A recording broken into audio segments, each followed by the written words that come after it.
del taller Cuinant amb Ciència el Futur. S'ha impartit en una escola de la ciutat per a promocionar la importància de menjar peix. 1, 2 y 3, cocinando! Este matí els alumnes de 5è i 6è de primària d'este col·legi de València s'han convertit en xicotes xefs. Aprenen a cuinar amb peix. És essencial dins de la nostra dieta, la mediterrània. Es recomana de 2 a 3 racions a la setmana. Como el pescado favorece, facilita, previene, es un producto rico desde el punto de vista de la gastronomía para que los niños pues lo integren en su alimentación, porque cada vez pues consumimos menos cantidad, ¿no? Els productes del mar són una gran font de proteïnes i de fàcil digestió.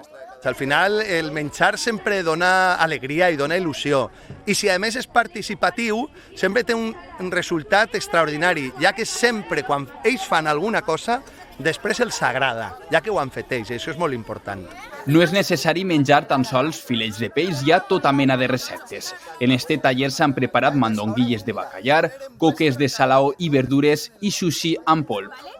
Envolverlo con las algas y luego lo hemos cortado. Estamos haciendo albóndigas de pescado. Ha estado bien i està divertido hacerlo. Una jornada gastronòmica on aprendre nutrició i cuina amb diversió ha sigut l'èxit més gran.